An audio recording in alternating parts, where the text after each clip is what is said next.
Aussie. Aussie. Aussie. Angry Aussie.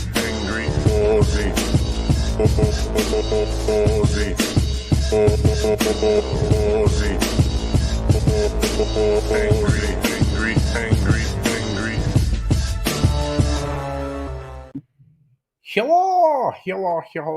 Hello. Robot Man Greg, this is 4 nights in a row, which doesn't happen all the time. It just happens this week. And Megalich and Lee and Luke, hello all. Hello. Just stirring my red cordial. And you can't prove it isn't. Might also be a milk clarified version of some cocktails I made earlier that had blood orange juice and very red vermouth, which is where that red color's coming. That is very red for a clarified cocktail. In fact, the ice dims it a bit. You see in the little bottle, it's very red. It's unusual. And hello, Toby. I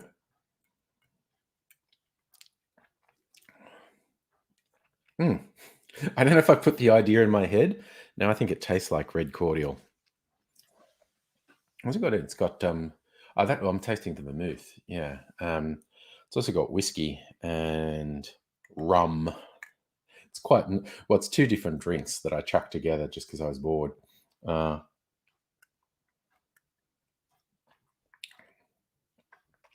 of red things though. There's a cherry liqueur.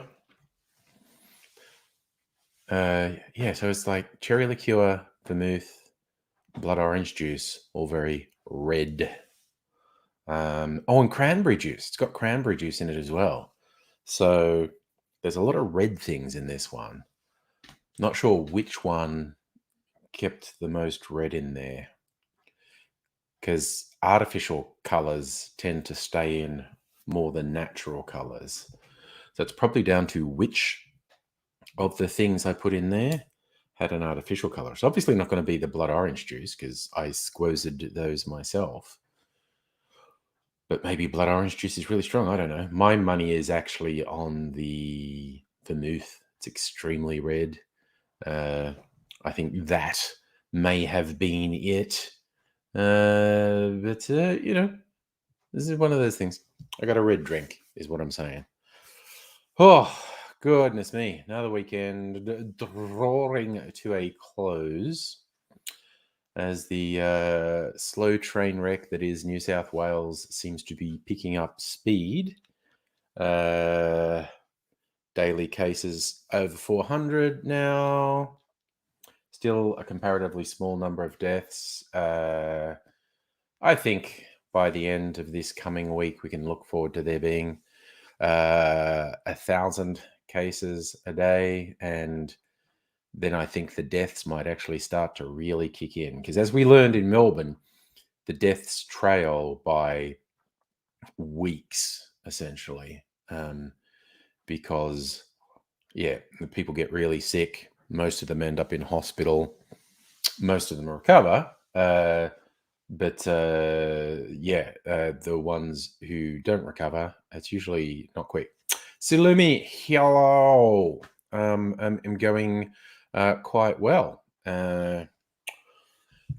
Just easing into the end of the weekend and thinking about the excitement of work from home tomorrow. Yes, as I said in the title of this one, lockdown continues to have very little effect on my life. Well, okay, I can't go out. I didn't go out a lot, but Mrs. Angry and I tried to, go out for dinner or a drink or a movie every second week. And so can't do that. So I buy things from local businesses to feel good. Like, no, I'm not lazy getting takeaway. I'm not a drunk buying extra beer. I'm supporting local business. So Toby, Celtic King's got a COVID test because he got a cold. That's the smart thing to do. He dropped his phone When his cracked screen. Oh no. Okay. Yeah. No. I can empathize with that. Luke, I tend to have my PJs on till about lunchtime. Pajama pants and a big fluffy at this time of year, big fluffy dressing gown. And when it gets warmer, change dressing gowns to a less hot one. But yeah, no, I do. I just roll out of bed, put on pajama pants and a dressing gown, slippers, come out here, work for however long, and then sometime late morning. Sorry, I'm just going to show this off. It's one of my attempts at square bits of clear glass. Kind of worked, not quite. I need a bigger container. I use this container, so like a double-walled insulated lunchbox. I need a deeper one because it works in principle, but it's not deep enough to be useful. You like the shirt, Toby? This is another one. Salimi likes it too. Yes. This is another of my cocktail shirts. Getting a bit of a workout this weekend. And yes, Greg, New South Wales isn't going to be out of lockdown until the end of the year. Because they're not going to be to any meaningful level of vaccination before December.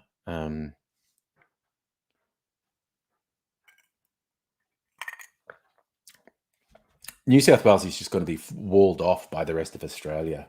It's the abject failure of Berejiklian to manage this when everyone knew exactly what was required, because it's what every other state now does as soon as they get an outbreak, and then you can control it within 2 or 3 weeks, as opposed to this bullshit dragging on for months. We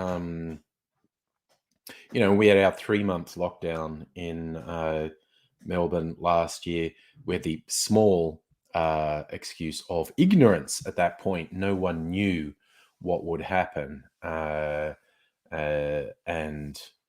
no one knew how bad the fuck ups with hotel quarantine were going to be, how much it would spread, particularly in the aged care places. But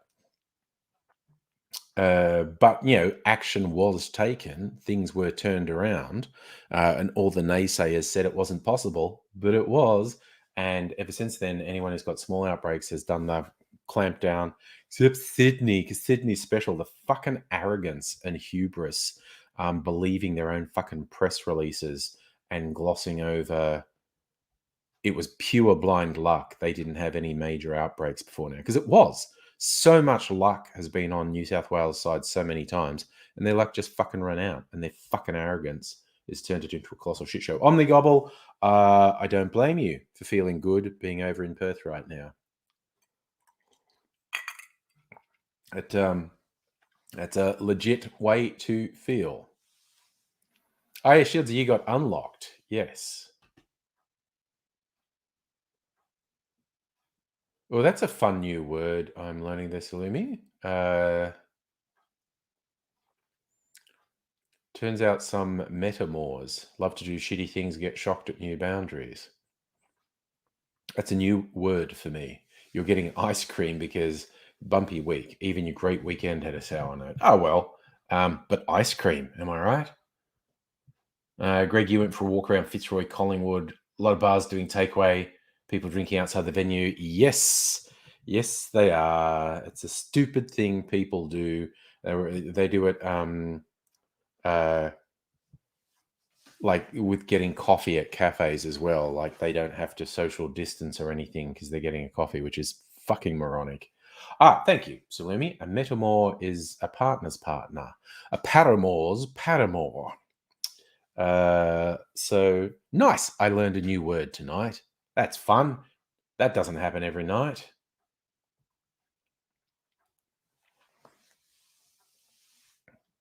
Shieldsy, people live on the border being told not to move around in Queensland. Yep. That's good advice. It's like if you're near the plague border, try to limit your movements because it's far too easy for you to get exposed to someone who's positive.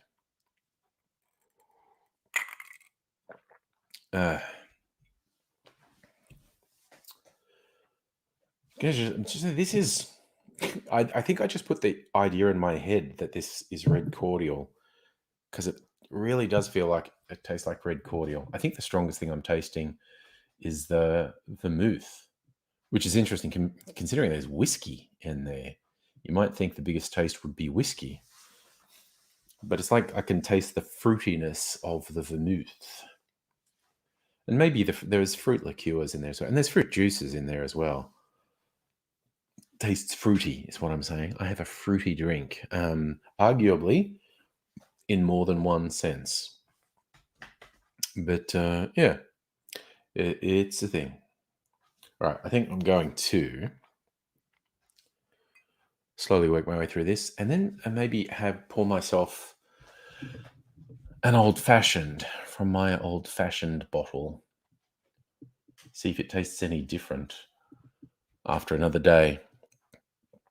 And then I'm going to top it up with whiskey and probably some bitters and taste it again at the end of the week.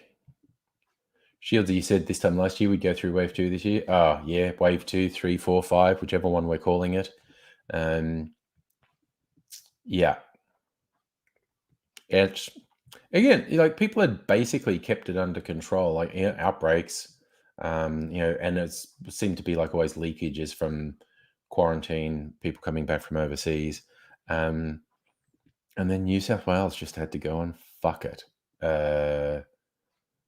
Just the arrogance. And in fact, I did notice, I saw a bit of the presser today with Gladys, and she's looking tense as fuck, just in her eyes and the strain in her voice. And so I think she honestly does understand this is her fault. There's an unfolding disaster that you can just pin fairly and squarely on her. Like, this is your fucking fault. Everyone knew the right steps to take, and you refused to take them because of your own fucking hubris. And it's just like, Jesus, that's the way to fuck up. So, Luke, you had one guy walk out of the media hotel, go to pubs and put on. Yeah. But again, what has happened repeatedly since COVID, people who were supposedly in quarantine or people who knew they were actually positive and just went fuck the world and went out into the world and did shit. It's like we have seen absolute assholes so many times. So many times. You hear the story about blah, blah, blah, blah, and this person was positive and they did this, and you're like, what the fuck? And of course, the majority of transmission hasn't been through malicious behavior. It's been, just people were just contagious and they're. But Jesus, the stories that keep popping up of someone who's meant to be in quarantine and they just go, I'm a special fucking snowflake and I don't have to follow the rules. Oh, shits me so much. Oh, yes, if tons of people go to the beaches, don't wear masks. Yeah. It's just wear masks, people. Wear masks. It makes a huge difference. So, Toby, when you were at the shop yesterday before lockdown, Sarah Christian Celtic, oh, yes, saying COVID's an Illuminati conspiracy. Ah, yes, there's a disturbing number of those wingnuts.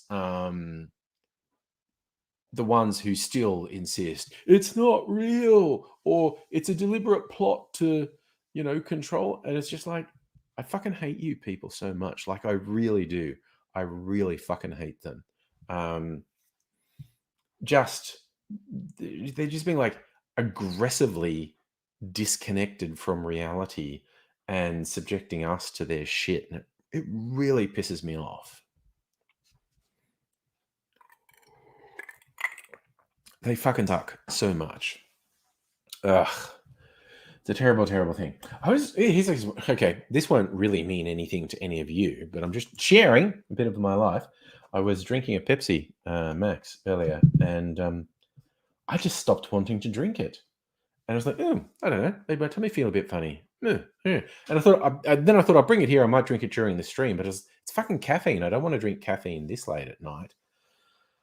So it's just going to go flat. It's just going to go flat. C'est la vie. I will cope with the terrible tragedy of a glass of Pepsi going flat. If I was really worried, I could stick it in my carbonator over there, because it can carbonate anything. Soda streams you can't. I don't know if anyone's ever had the fun. If you've had a soda stream, you can only carbonate water in those. If there's basically anything else in it with a soda stream, when you take the bottle off, shit goes everywhere. There's this thing. This is the bottles. This is one of my lockdown purchases. The machine that does this.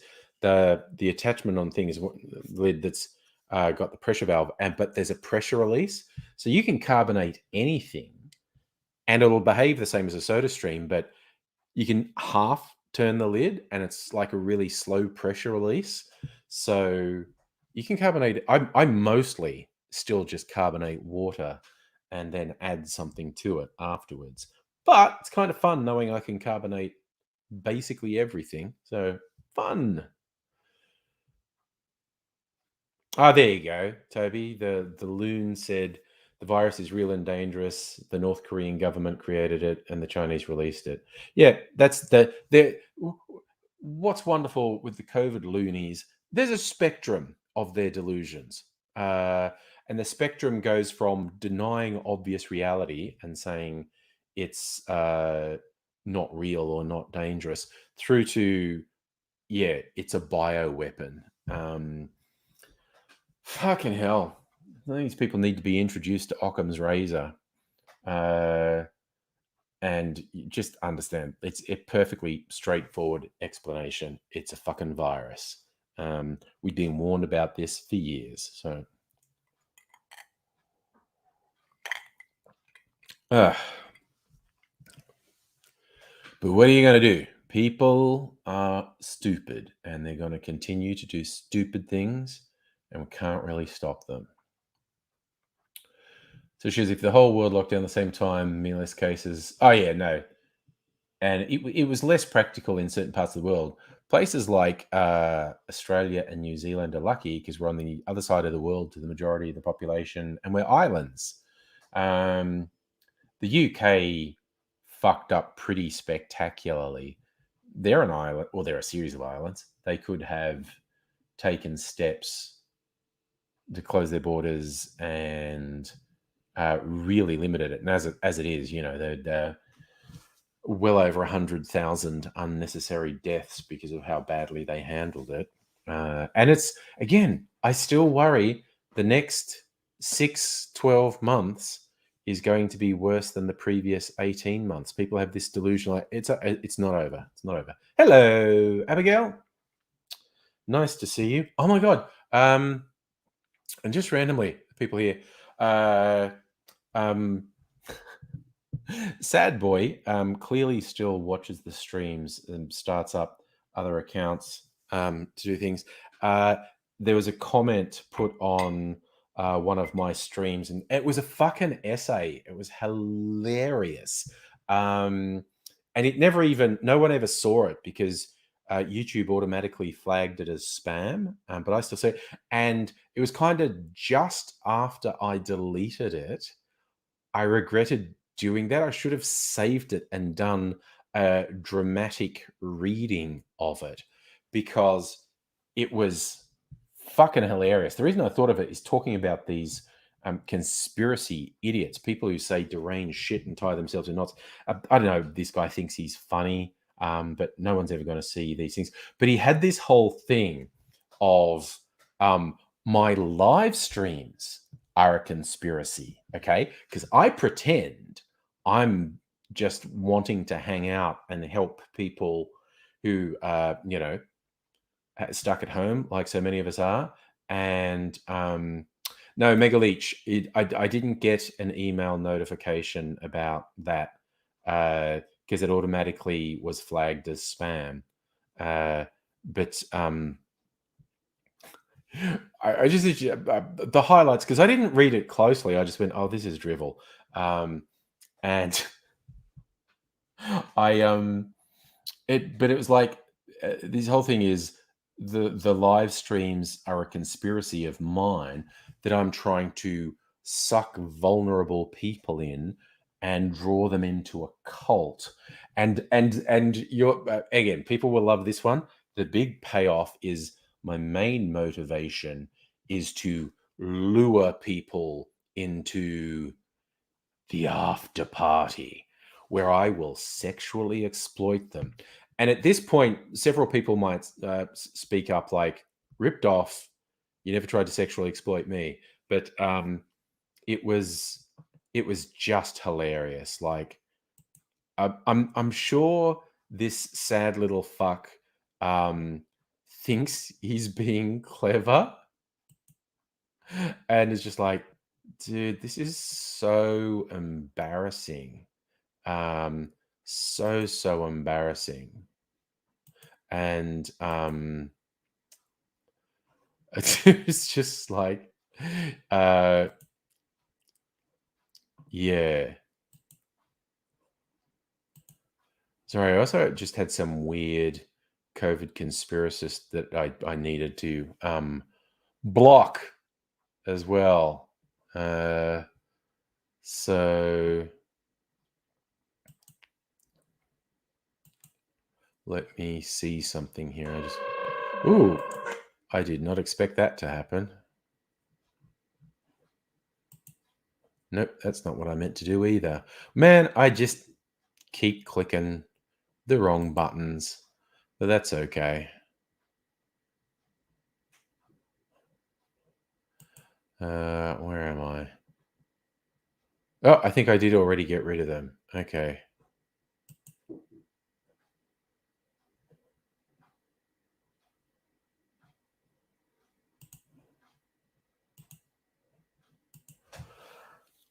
Oh,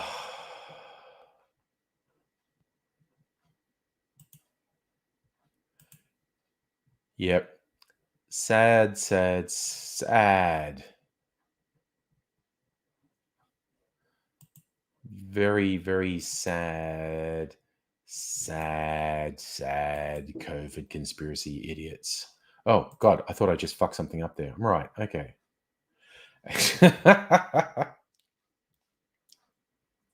Abigail, I am in no doubt whatsoever that it was a sad boy. Also, I don't think it was a coincidence that the comment was put on the video where we did spend a bit of time laughing at him and how sad and fucking pathetic he is.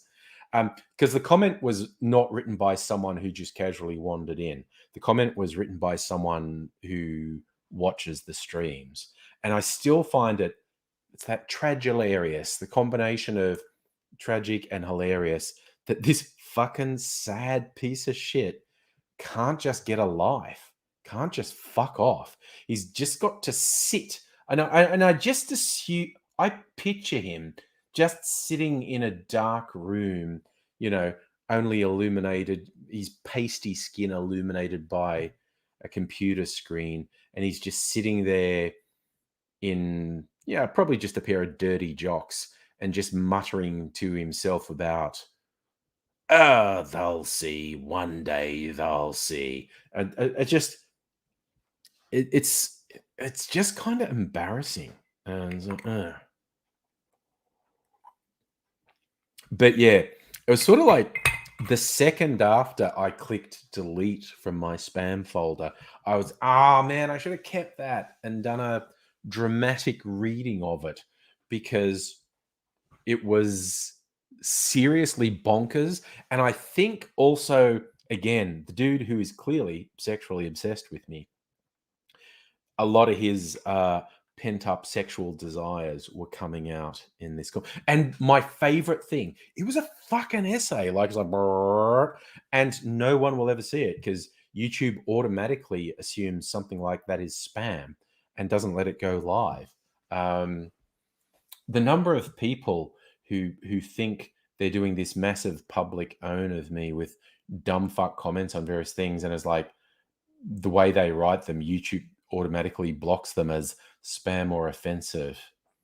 Yes, Toby, I think he probably says that's mutters. Mutters is the right word. I think he mutters, angry Aussie owes me for my support. It's just, man, some sad fucking shit is all I can say. It's, yeah. And Abigail, yeah, he's childish. That's why I call him a kid, because definitely mentally and emotionally, he's a fucking child. And it's just like, well, you know, shit happens, shit goes on. But what's happening in the real world? Every now and then I'm like just pulling up the news headlines. And does something meaningful come up? Gladys says 0 cases near impossible. Well, you could fucking try. You could fucking try.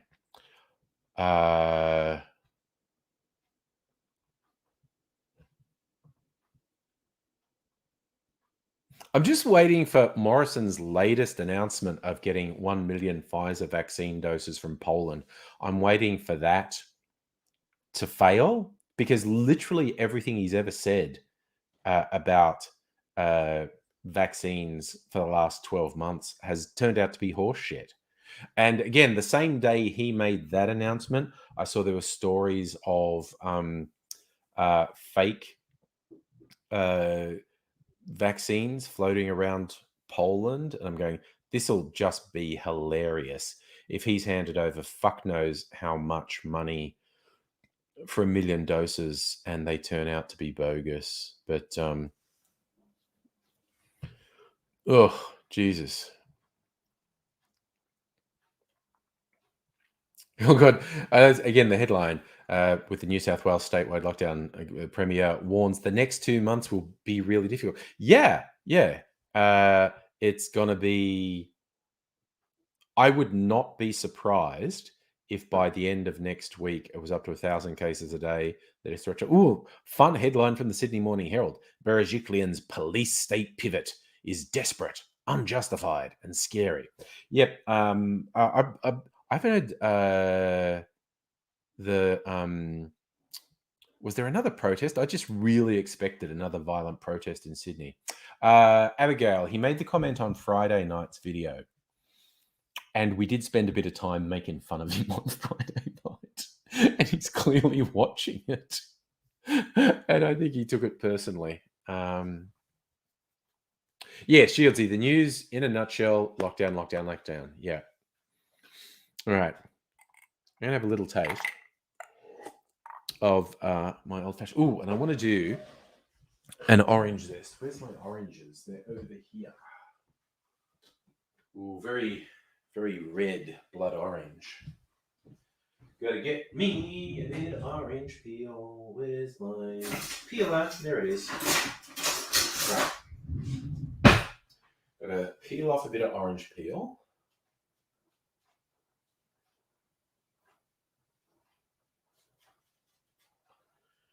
Because I like a bit of orange peel in an old-fashioned. Right, got an orange peel. My bottled old-fashioned.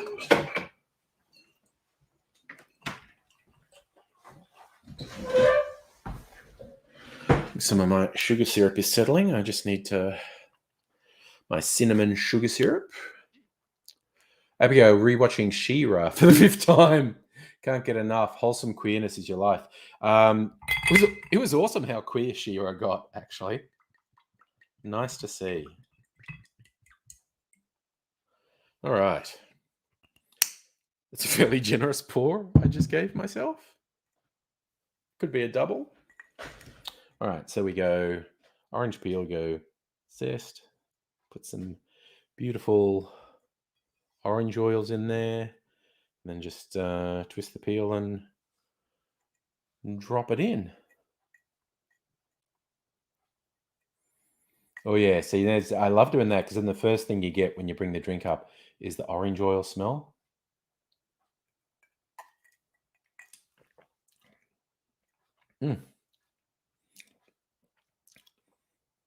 Man, that is actually pretty good.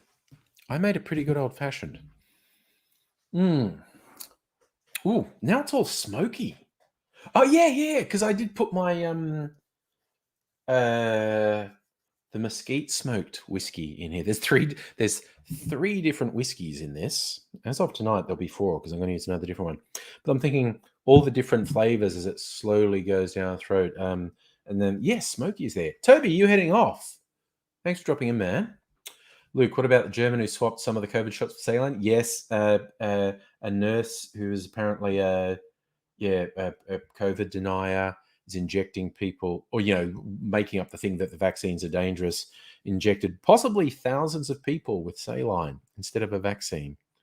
Fuck yeah, these people are fucking lunatics. And also, as I noted on the socials the other day, watching one of the New South Wales presses a couple of days ago, 2 days ago, maybe Saturday morning. I don't know. It's Friday or Saturday.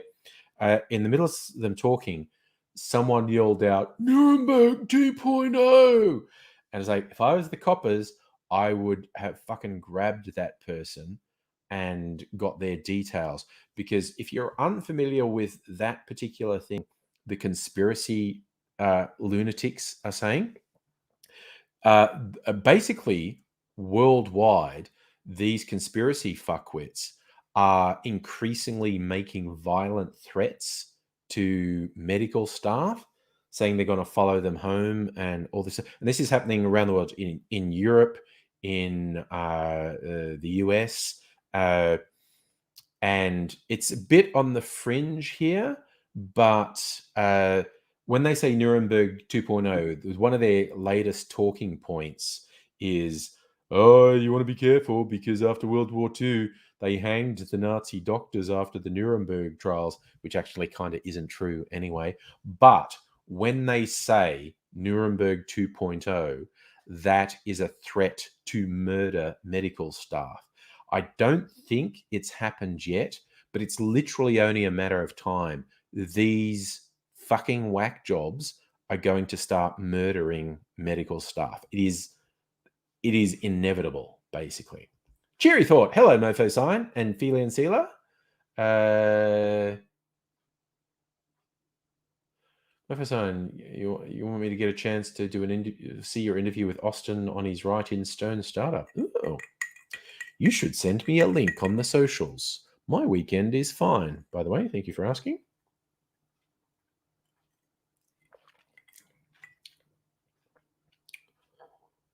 Oh, man.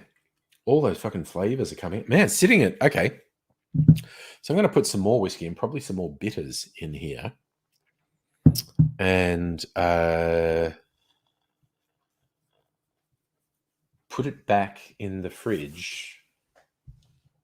In fact, I won't even put it in the fridge. I'll just put it somewhere cool and things, and let it sort of infuse for 5 days and try it up next Friday. So I'm my first time Sydney in full lockdown. Sydney should have been in lockdown conditions as strict as they are now a month ago. It's fucking criminal that Berejiklian just continually refused to take proper lockdown measures when it was blindingly obvious from the get-go that's what needed to happen. Shieldsy making love to my drink. Maybe. Hey, Chris. Good miniseries called V from the 80s. They attacked the scientists of the world because the aliens thought they knew people finding out that visitors were going to eat people.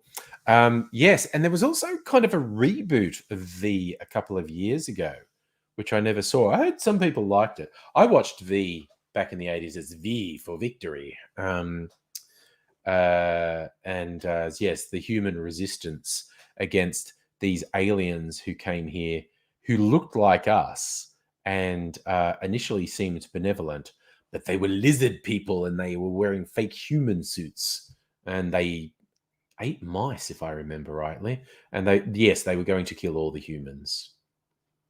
Oh, yes, Mofo Sign. People have been doing rumors about Kerry Chant, the New South Wales Chief Medical Officer, for days. She actually showed up in the presser today. And yes, there was that cringy video of Brad Hazard talking over her to a parliamentary committee. just showing what a fucking piece of shit he is. And also, it shows that they are clearly scared that if Dr. Chan is able to speak freely, she will say, from the fucking get-go, I said lockdown, and they kept saying no. And they're pretty determined not to do it. If there was an inquiry with any sort of echo of the rigor of the inquiry that happened in Victoria for the second wave outbreak, Hazard and Berejiklian would be gone for all money, because it's clearly their direct decision to not lock down. Yeah, Chris, V was kind of fun. Kick-ass sci-fi show. You know what I like? I also liked. It didn't last long. It might have lasted 2 seasons, but there was a really good movie in the 80s called Alien Nation. Mandy Patinkin wearing alien makeup, and James Caan as the tough, hard-bitten cop who gets an alien as a partner, because aliens have, and they were a slave race.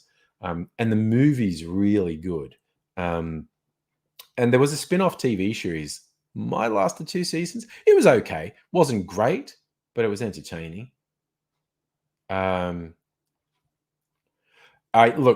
first one, the whole thing with, did Dr. Chan tell them to lock down from the get-go, or sooner, or was her advice ignored repeatedly, which feels like the case.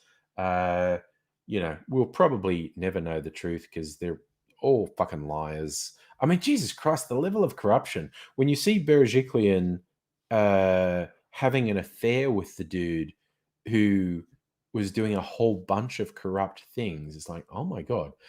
Robot Man Greg, you remember Alien Nation. Yeah, the movie was very good. I thought the TV show wasn't bad, but the movie was very good. And Raiders, good evening to you, sir.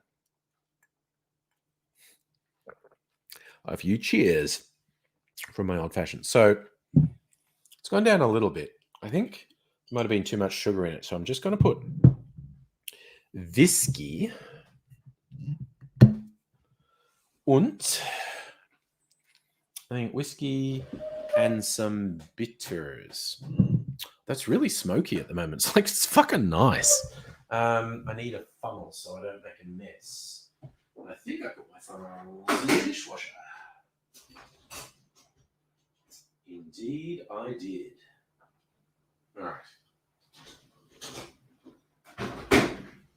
All right. Funnel. Funnel in the whiskey bottle. In the old-fashioned bottle. And, yep, I'm going to do my Starward Nova. I'm going to top it up with Nova. And in fact, I want to know how much I'm adding. So I'm going to use my jigger. Because then I'll know how much bitters to add. All right. Yes, Fila and Sela in Alien Nation. The aliens got drunk on sour milk. Yes. Abigail, the human cop from Alien Nation, was also the Vulcan ambassador to Earth in Star Trek Enterprise. Do you mean the lead, James Caan? Oh, from the TV show. Yes. Sorry, Abigail. I suddenly realized you were talking about the TV show. Yes. For the TV show, they recast the cop role and actually the alien role as well, if memory serves correctly. And yes, the human cop in the series was the dude who got cast as the Vulcan ambassador to Earth in Star Trek Enterprise. Nice pickup, Abigail. That's 3 ounces. And 3 ounces. Maybe one more.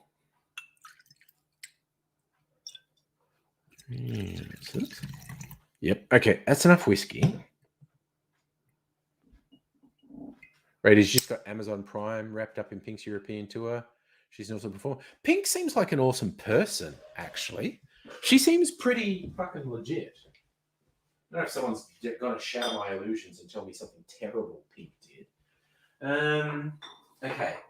I think some Ango and some orange bitters. So I just did basically 4 drinks in there. So I'm going to do some orange bitters. 1, 2, 3, 4. And some Ango bitters. Because that's what the cool kids call it. Angostura takes too long to say. So cool kids just say Ango. 1, 2, 3, 4, 5, 6. All right. Put an asterisk in there. I'm not one of the cool kids. I just desperately want to be accepted by the cool kids. All right. So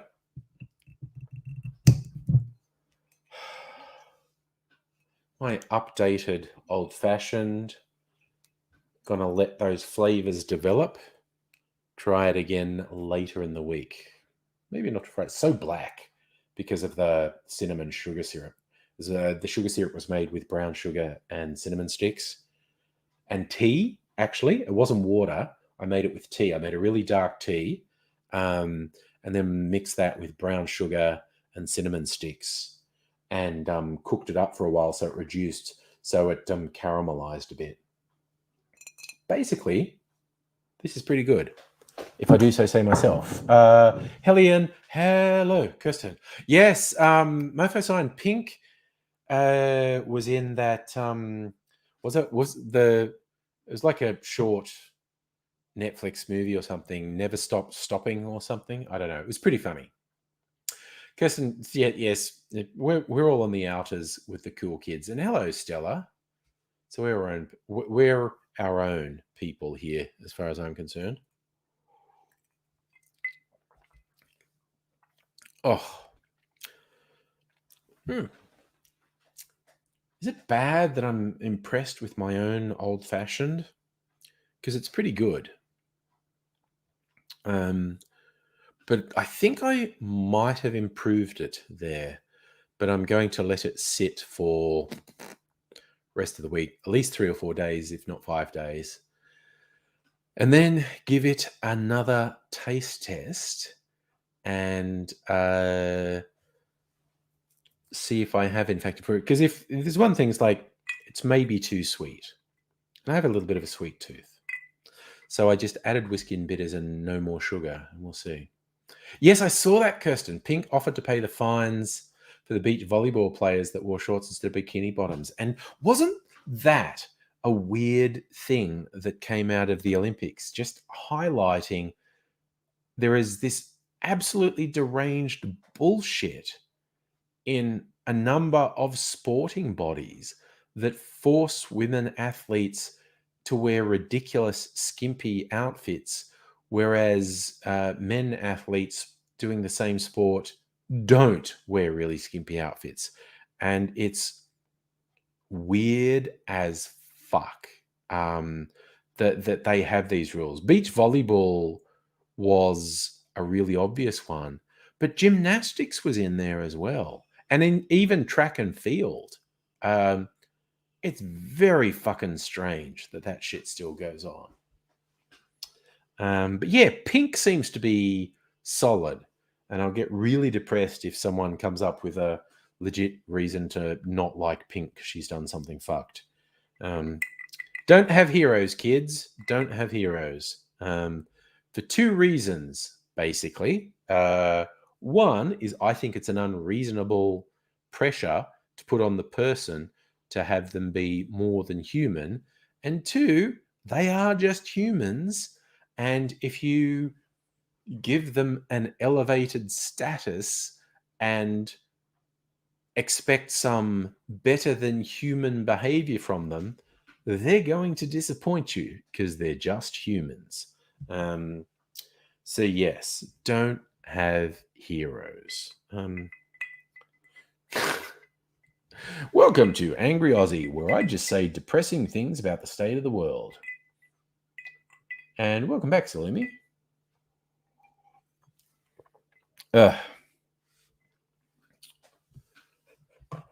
So, Woodson and Ford. I'm just thinking of making one of my recent favorite cocktails with the new vermouth I've got. Maybe. How fucking...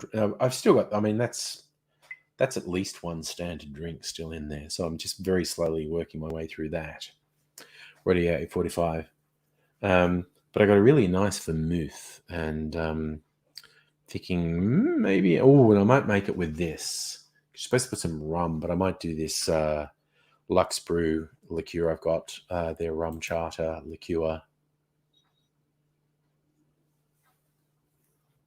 Set my first sign, probably what Neo Rome would do with Uppity New Preacher, deep fake a scandal, dig hard enough you can find something to hang. Well, that's dig hard enough and you can find something to hang. That line goes back hundreds of years, attributed to Cardinal Richelieu, who was running the Inquisition in Europe, and it's just like, give me 12 lines written by an honest man, and I will find a reason to hang him. So it's basically, if you want to incriminate someone, if you want to vilify them, if you want to turn them into a monster, there will almost always be something that you can skew to say, look at what a monster that person is. That's just a thing.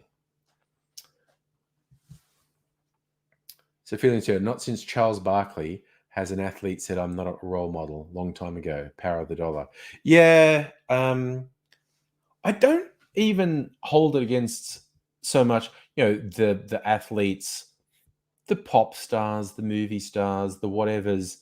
I don't even really hold it against them if they don't have the self-awareness or humility to go, you shouldn't see me as a role model, because there's a whole machine that pumps them up and separates them from the rest of humanity, where they are told repeatedly, year on year, you can have anything you want. You can do anything you want because you are special. And yeah, I think we sometimes underestimate what celebrities give up for us. And okay, they have super huge privileged lives and whatnot. And blah, blah, blah. I'm not going to shed tears for them. But whether they're sports people or music stars, film stars, TV stars, whatever, they give up a huge part of what we would regard as a normal life. And then they cannot live like you and me. And we just grind them up for our entertainment, basically. In the case of like music stars and film stars, it's often we emotionally grind them up, and so they fall to pieces. With athletes, it's normally physical. Like they go through such physical punishment, they end up with decades of chronic pain and very often dying comparatively young because of what they sacrificed to provide us entertainment on the sporting arena. So, I don't know. Oh, Abigail, the deep fake thing, which is hilarious. And you are right.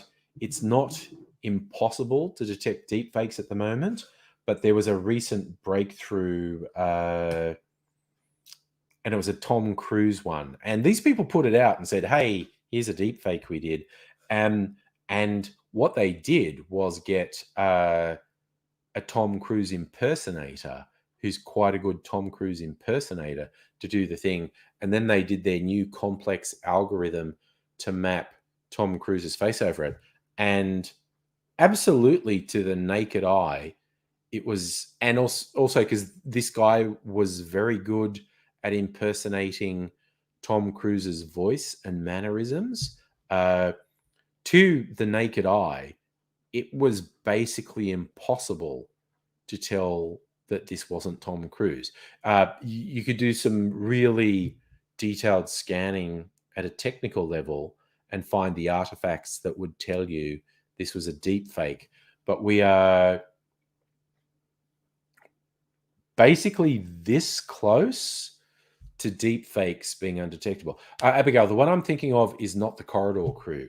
Corridor Crew do very good deep fakes. They are very good.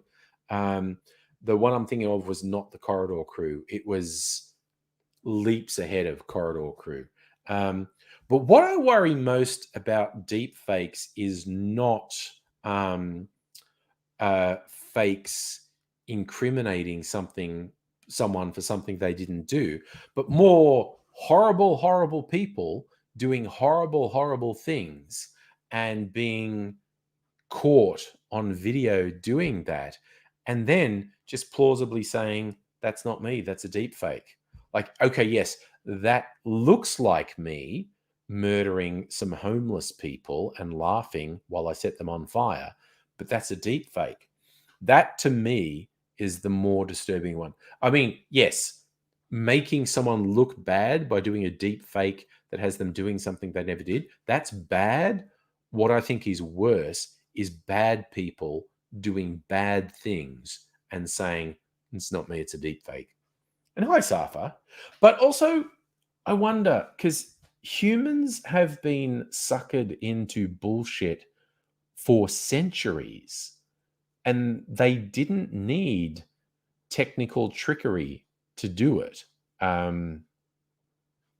It's just you tell people something they want to know, or you have an authoritative person say it, and people go, must be true, must be true. You know, look at the American-Spanish War for a start. It's just, and that was, turn of the 20th century. It's ridiculous. Yeah, Mofo sign. I get where you're going with saying bake encryption into camera sensors to provide attestation of authenticity. There is no technical solution to falsifying information, okay? Because people will believe what they want to believe.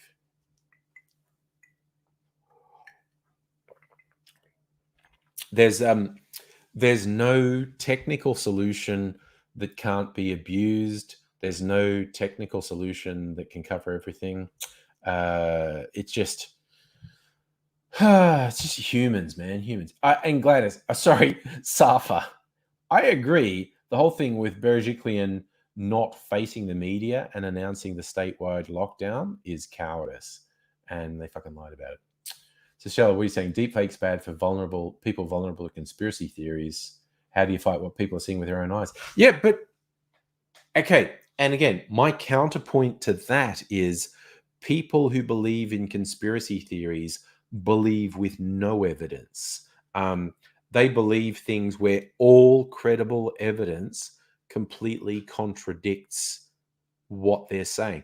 I am not even sure that deepfakes are that big an issue. Okay, I'll revise that. Even as it came out of my mouth, I'm going, no, where I think deepfakes are dangerous is for people who aren't lunatics.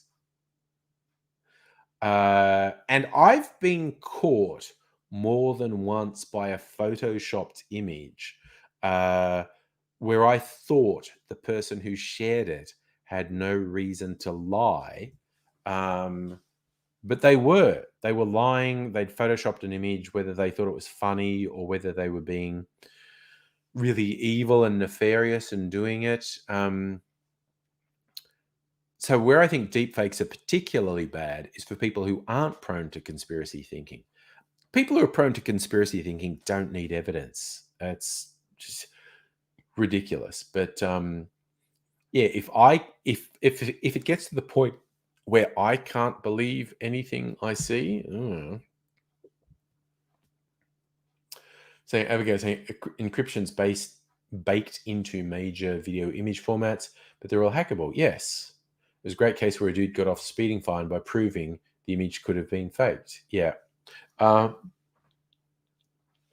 Yeah. And so-called technical controls on these things, they just don't work. They just don't work. It's like one example, and this is not about video or photos or anything. This is just science. Remember the Guildford 4, the Birmingham 6. I always forget if it was the Birmingham 6 and the Guildford 4 or the Birmingham 6 and the Guildford 4. But basically, some Irish people who were framed by the British police for IRA bombings. These and the people that were convicted were not in the IRA. They definitely weren't responsible for the bombs and whatnot. But the British, and it's a bit hard to know exactly what motivated them. They were motivated either by believing they genuinely had the right people and they were going to fake evidence to convict them, or, and I think this is more likely, they were horrible, evil, careerist motherfuckers who just wanted to publicly say, I caught these bombers, and they did not care that they were convicting completely innocent people. I think that's the most likely. I think that's what it was.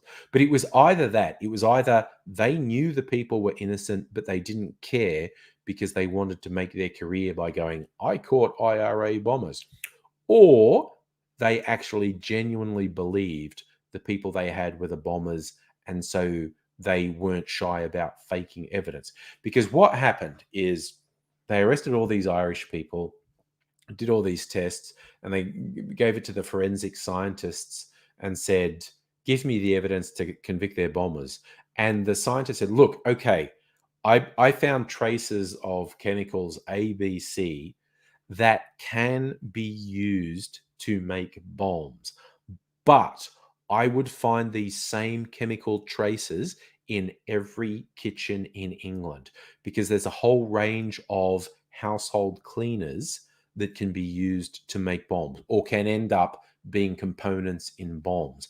And so the forensic scientists said to the cops, I'm not sure I can give you a compelling case because what I found in the tests, I would find in literally every kitchen in England. And the cops said, don't worry about the conviction. You just say you found traces of this stuff that's used to make bombs, and I'll get the convictions. So, yeah, you tell me, were those, yes, Stella, the Name of the Father is the movie that lays it out. So, you tell me, were those cops motivated because they thought they had the guilty parties and they were willing to fake evidence to convict them? Or were these just nasty careerist pieces of shit who wanted to make their careers with a huge conviction of people that they did not care were innocent? That's what I believe. Because fuck the police.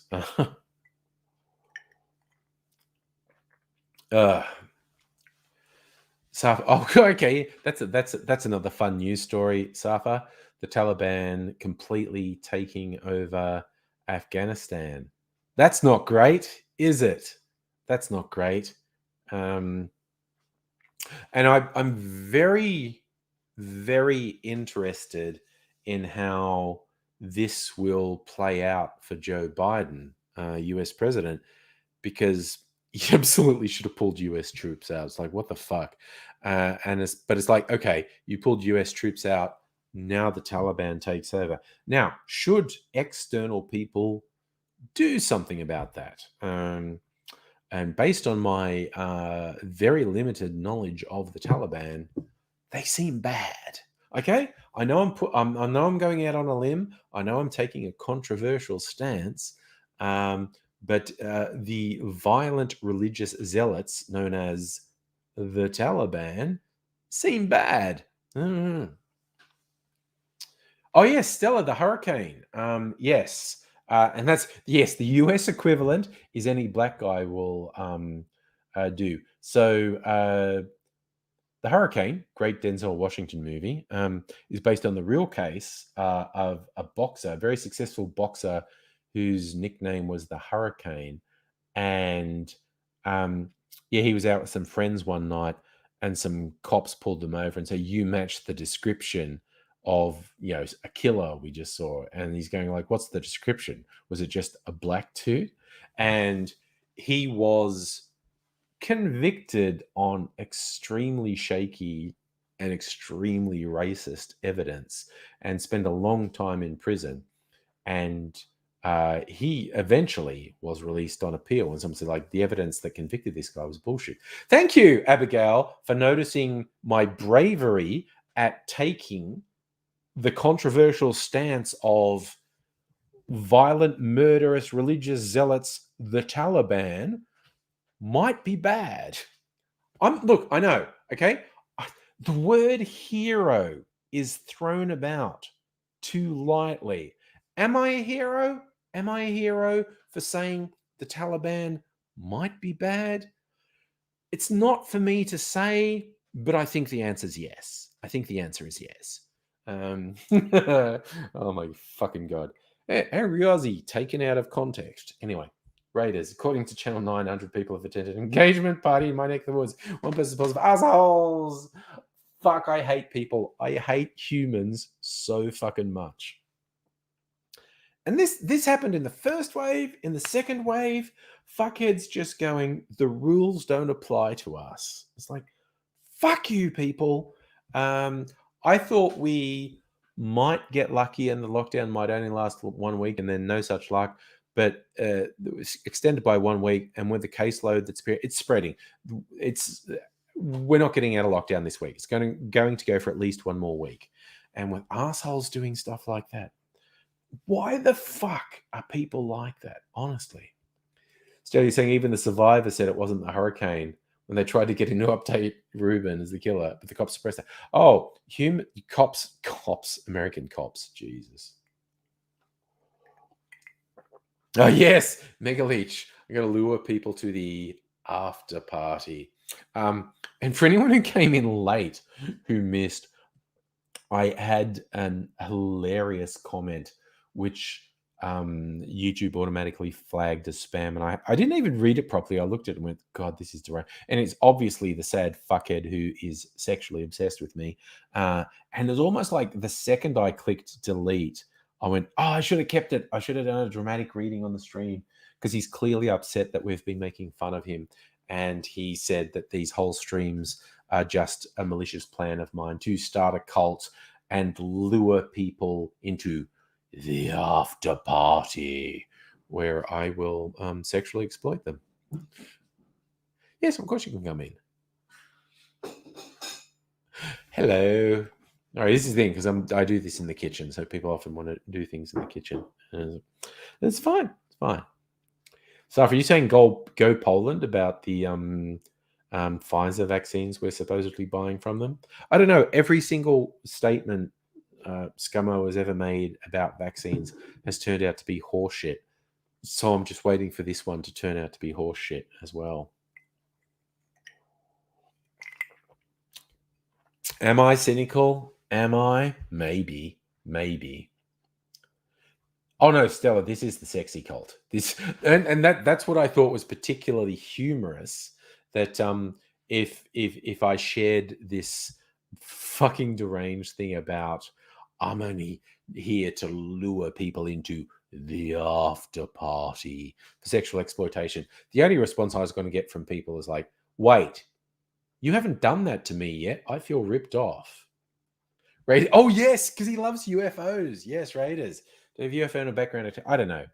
Raiders. It just comes down to this sad fucker is sexually obsessed with me. Who can blame him? Who doesn't want all this? Omnigobble. I think the Polish government trying to offload a bunch of vaccines for I believe you are 100% correct, Omnigobble. Poland has a proportionally high number of anti-vaxxers and COVID deniers. So the Polish government has seen an opportunity to make a bit of money, sell 1 million doses of Pfizer before they go off. I think you're 100% right. Loriander, hello. And Abigail, you're reiterating previous comment. If anyone wants to sexually exploit them, oh yes. And I'm not at all surprised that you're offering, if anyone wants you to sexually exploit them, join the after party. And Kirsten, Cult of Angry, Central Tenants, Don't be a dick. Drink. Yes, I think that's the core cult rules. You are absolutely right, Kirsten. The central tenets of the cult are: don't be a dick, drink good cocktails, unless you don't like cocktails, and then drink some. But yeah, um, just look after yourself, and mindfully drink quality cocktails. Oh, okay. I'm kind of happy with my bottled old fashioned. So the only thing that's required, I'm just gonna, because I've added after having a couple, I added some whiskey and some bitters. I might have a tiny taste of this, but I'm gonna leave it for 3, 4, 5 days to mature in the bottle.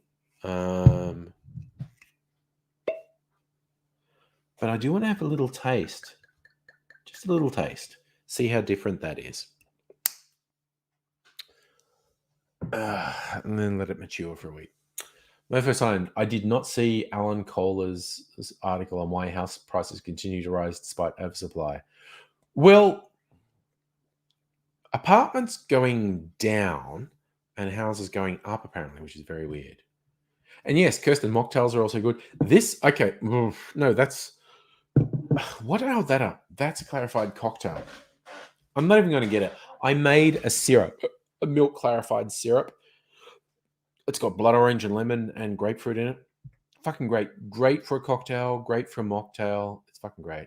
Greg, you regret not going to the after party. Well, look, next Friday, man. Who knows?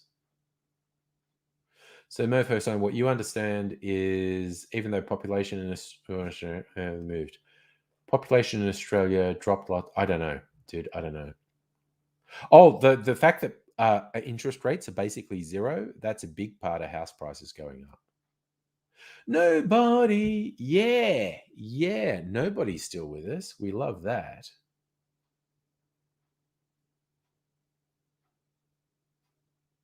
Oh, yeah. See, Mofo saying what's going to happen when interest rates eventually go up, there'll be a lot of defaults. But at the moment, interest rates are basically zero. Good tip, Kirsten. Bilsons of Beechworth make fabulous cordials. You can make fucking great non-alcoholic drinks. You can get some very good cordials. You can get some really good sodas and tonics around, or you can make your own. Like I said, the milk clarified cordial that I made is great, and just like a cordial and mint, and like make your own grenadine as well, which is just like pomegranate and sugar and some soda. You can make fucking awesome non-alcoholic drinks.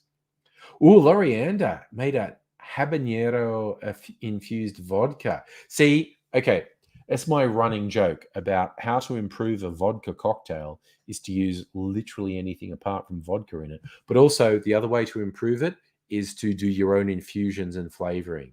So habanero and herbs in vodka fucking sounds great. That actually sounds great. I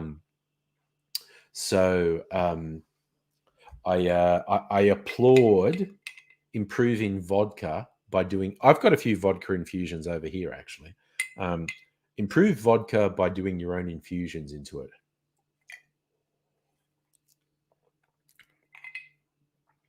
Oh yeah, I think okay.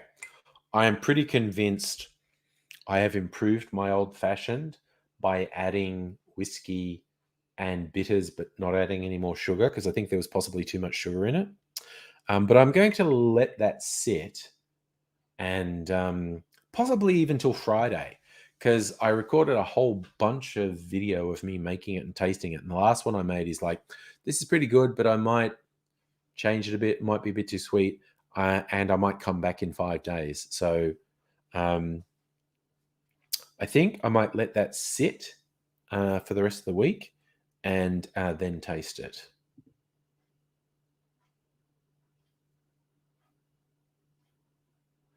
Raiders, does anyone want an Amazon Echo? Apparently you're getting more than you can. I refuse to have those fucking surveillance devices in my house, whether it's an Amazon or a Google or whatever. It's just bad enough that I have a phone that tracks me. But yeah. Lorraine, to start with doing habanero vodka, When you're satisfied with the heat, remove it. Ooh, dude, I love your approach. Steep some habaneros in vodka till it gets to the point where it's the level of heat you want. Then strain out the habaneros. Then start doing the herbs to make it more complex. My man, that sounds fucking amazing. Fuck, I love it. That's fucking great. No, but you're still recovering, drained. I resign your whole body from the shaking. Yeah, my friend. Oh my god. Yep. And I will repeat what I said to you before. I think your self-awareness is going to save you. Like, you're going through some fucking shit. And here's the trouble. I've seen things in the past where people are going through shit and they don't understand that this is an external thing that's fucking them up, and they just think it's reality. You've gone through some very nasty, fucked up shit, but you see what's happening, and that puts you in a really good position. Lorraine, oh yeah, good. Yeah, so don't do them both at the same time. That is an excellent strategy for anyone who. And again, I'm not a big spicy person. I actually have a Mexican chili liqueur over there, the Ancho Reyes, which is really good. But a little bit goes a long way. Like, often in a tequila or mezcal cocktail, I might put half a shot of this Ancho Reyes, which is a habanero liqueur, and put half a shot of that in. And it's like, spicy. Still, if Alexa is listening to you, talking to yourself in the pet, she'll probably call the nut house on me. Yeah, you and me both, honestly. Nobody, when you're trying to type messages, really struggle because you're shaking. Oh, yeah.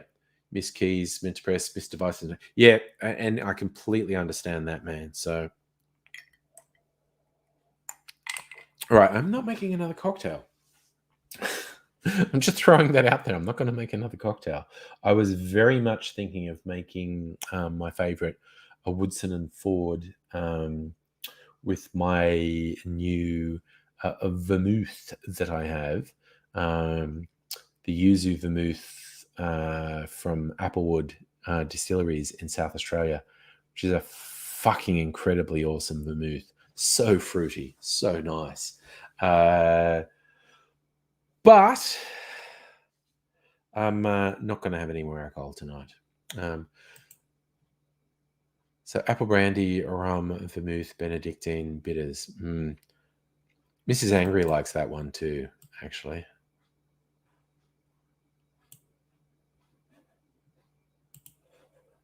Right. So, sorry. I think I almost accidentally closed my browser window then, which would have, I assume, made me disappear. But didn't quite do it. Did not quite do it. So I am still here. So I might just add some ice into my glass here.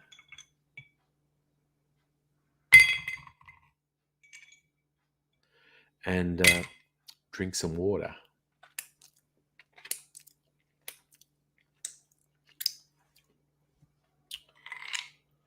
Oofed. Nobody, words cannot do justice to the physical pain you're in, but something you'd like to say to everyone offered the support program. Oh my God, dude, if the combination of if you have mental health struggles combined with physical pain, which is like, AIDS's day-to-day life as well. Oh, Jesus. Okay. Sometime, maybe 2 weeks from now, people will be able to visit. I might be able to get Abigail and maybe Nettie over for a night. Who knows? I'll save up some of this old-fashioned because it's fucking great. I might actually also, I'll have to think on this. I might also do a bottled Manhattan as well. But so Manhattan is just whiskey and sweet vermouth. And I haven't decided if that old fashioned is going to be an infinity bottle or it's like done now and I'm just going to finish it and then maybe make another one afterwards.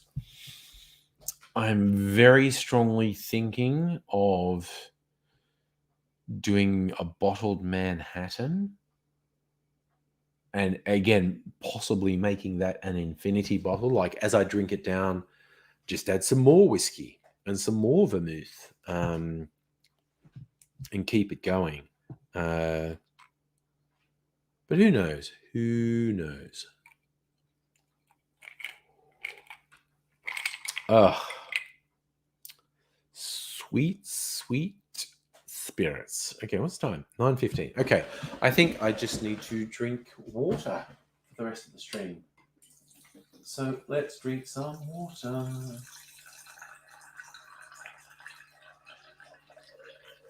Just gonna fill that up.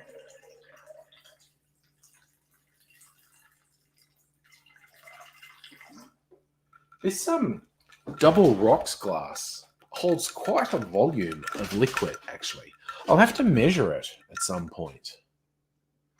Raiders, what was on 60 Minutes tonight? I have literally not watched 60 Minutes in decades. What was the story that was immense on 60 Minutes? Okay, nobody has a message for us. You love us all. Love your show. It is overwhelming. You know you're scrambled in the background to try and help me. Efforts have been noticed. Thank you. Yeah, dude, we do love you. We love you, and this goes out to everyone, both the regulars and people I feel like I know, and in some cases, people I like physically know who I've hung out with. And if you are completely new to the stream and stumble in and go, "What are these people doing?" This is the positivity zone. This is the love zone, and yeah, this is for everyone from nobody, sending out to everyone. But I absolutely put this out to the regulars, and you all know who you are. But if you don't think you're a regular, I know a lot of people watch and don't actively engage in the comments and whatnot. But this is about positivity. This is about giving people a positive environment where you can just fucking hopefully feel some relief from this fucked up world we live in, and we can just do a bit of solidarity together. Giving you some cheers with some water. Don't know if Shieldsy is still here, but I'm on the water now. So, but the blood orange peel in there is. In fact, I think I might put another bit of blood orange peel in there to get a bit of flavor in my water happening. Just very light. Just very light. Where's the blood orange? Look at this one. Gonna have to squeeze these to get the juice out, maybe tomorrow as well. But very, very red blood orange. So I've already cut one swath out. I'm gonna cut another one.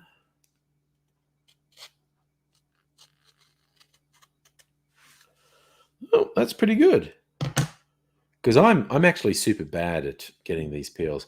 So what you do is you squeeze it, get some oils across the surface of your drink, and then you like wipe it around the glass and just fucking drop it in. So then when you bring your glass up, you get those orange oils coming in here. And it's like, damn. So nobody, we're not all big on God, but we did Christ's work. You did it because you're genuine. And that's the thing. It was done out of pure love, man. It was done out of pure love.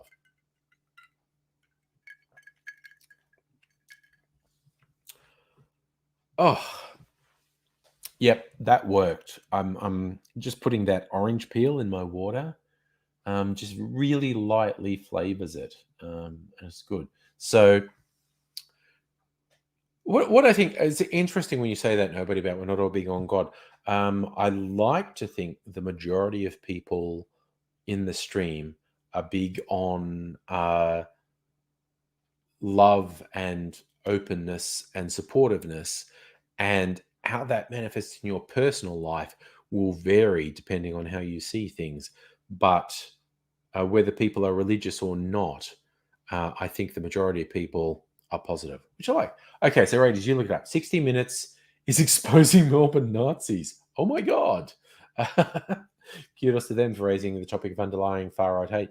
Yes, and the far right has become very devious and very clever at latching onto and exploiting people who feel somewhat disenfranchised or somewhat dissociated. So you've got all these people who you would have traditionally regarded as left, progressive, hippies that have been commandeered and manipulated by the extreme right. And I'm thinking of the anti vaxxers, the COVID conspiracy people.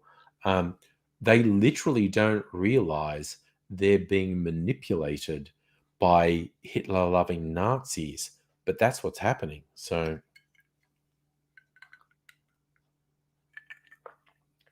and yes, Raiders, Avi Yemeni, what a piece of shit he is. Oh, the conflicted Nazi loving Zionist. Oh my God, what a fucking unit that guy is. I love it when he shows up at some rallies trying to cause shit and everyone just taunts him about being a piece of shit, violent abuser of women. He's such fucking garbage. He's such a piece of shit. Yes, nobody. And this is one of the reasons I'm completely on board with you and your beliefs, that you believe it's more important to show love than to follow a particular doctrine. And I think that's the message. I'm going to abstain as much as possible from ragging people on their personal beliefs if their personal beliefs result in them being a good person, sharing the love, sharing the support, and whatnot. They may have personal, spiritual, or philosophical beliefs that I don't agree with, but if how it manifests is a positive person who is supportive and loving, then that's what I'm going to focus on. I'm not going to focus on a philosophical or spiritual or religious belief that I don't agree with. I'm going to focus on, are you being a good person? Because a bunch of non-religious people do really fucked up shit as well. So I'm more, I try at least to be more about what's the practical outcome of what this person is and what they're saying, as opposed to, okay, they believe in the Bible, so I hate them. Oh, okay, they're an atheist, so I'm with them. It's like, no. There's a fucking shit ton of atheists who can fuck off into the sea, as far as I'm concerned. And there's a bunch of people with religious and spiritual beliefs that I categorically do not agree with, or also don't believe in, but that manifests in them as them doing good things. So I'm like, cool. I don't need to rag on them for their religious, spiritual, philosophical beliefs, because that manifests in positive ways. And yes, there's a whole bunch of people whose religious, philosophical, spiritual beliefs manifests in really fucked up ways. But again, I have no illusions. There are a bunch of people who identify as atheist who are fucking garbage, who are fucking pieces of shit. Richard Dawkins, looking at you, brother. Wow. Okay, I don't really think Richard Dawkins is a complete piece of shit, but I think his time in the public spotlight has fucked him up quite a lot. And he's fallen into that classic trap of, because I am smart in one area, I believe I am smart in all areas. And then he's gone off and made pronouncements in areas where he's very poorly suited to make pronouncements. But he goes, no, I am the smart man.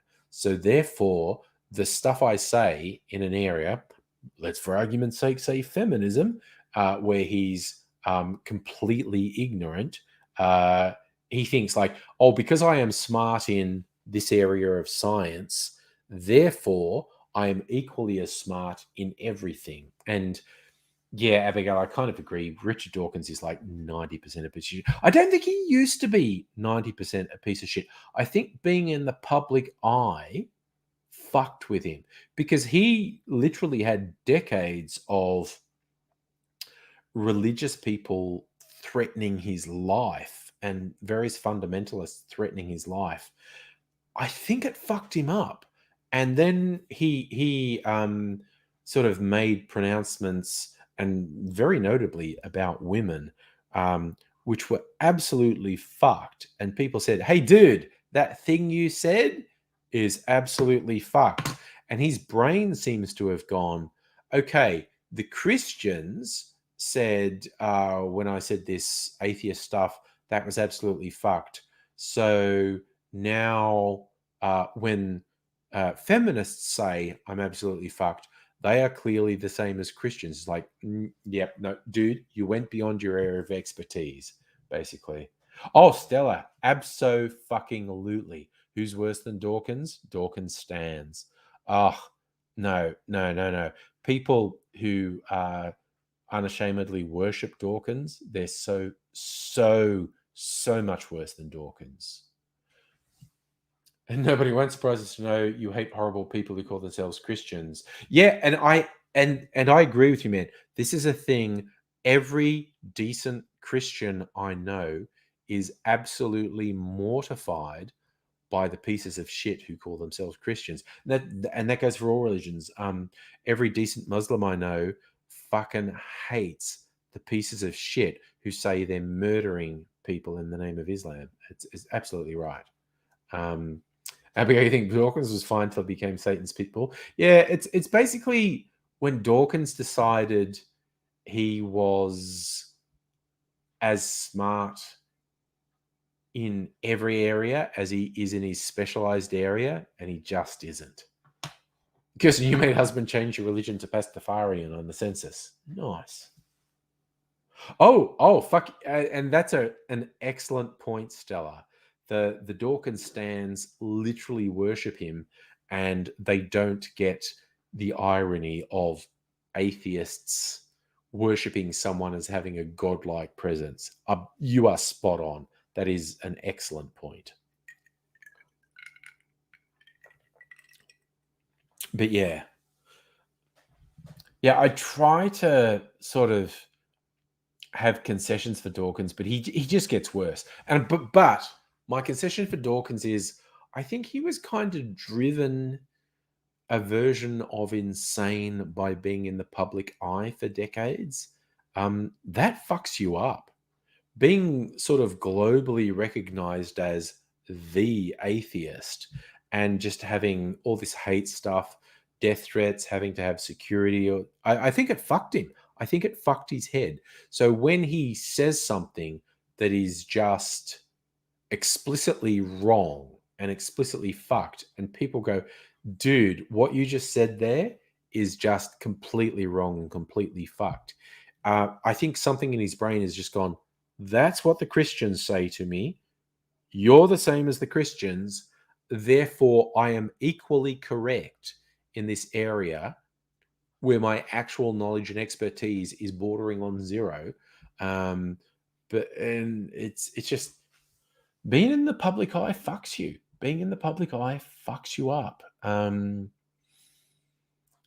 Doesn't excuse them being fucked, but every now and then I try and sort of cut a bit of slack to when you see a celebrity say something really fucking stupid, just go, oh, no, this poor fucker has been separated from the rest of humanity for decades and they just don't know what normal humans experience anymore. Oh my God.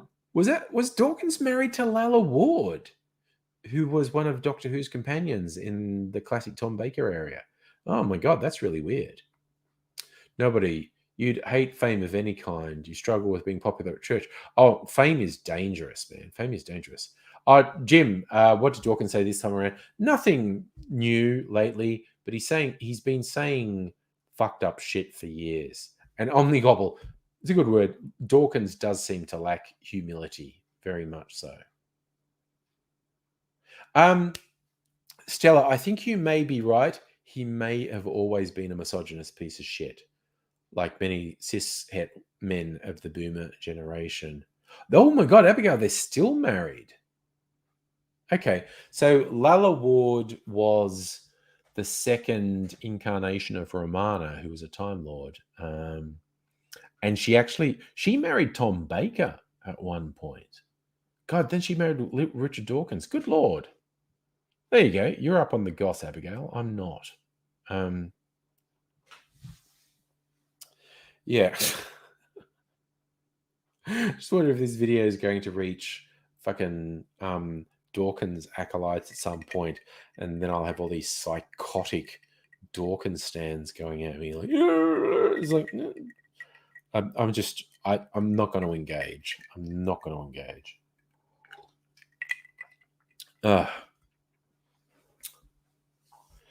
See, yeah, Dawkins falls into that classic trap of being really smart in one area and thinking he's smart in all areas. Whereas I embrace the fact I am stupid in many areas. So I have opinions.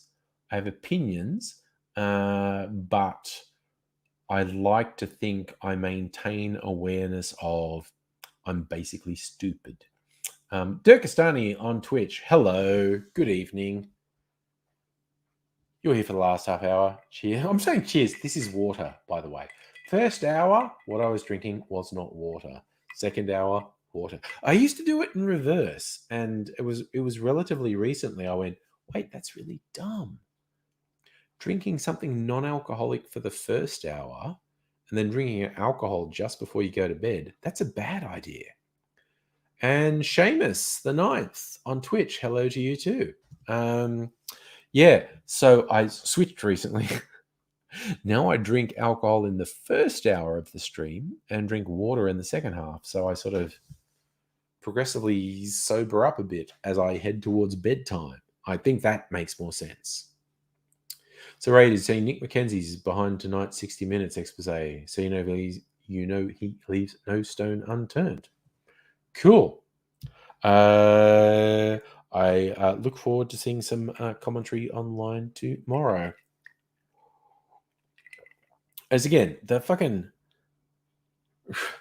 right wing, they're terrorists. There's no two ways about it. The extreme right across the world, certainly Europe, the Americas, Asia, Australia, they're fucking terrorists. They're murderers. They're fucking pieces of shit. Seamus, you drink as much as possible before you get into bed to fall asleep. Oh no. Yeah, you don't want to leave the stove on. You don't want to burn your house down and die. The trouble is with drinking alcohol up till you go to bed, you lose consciousness, but the quality of the sleep's degraded. And nobody, you said what we're going to say, lovely people. Wait and see if we're in an angry bunch that could talk. Oh, we could do that, dude. We could absolutely let's do it. Let's fucking do it. No, I'm fucking doing it. Why did I just do Control V when I hadn't even copied the link? Do it. Anyone who wants to join in. Fuck me. Okay. Here's the link. Okay.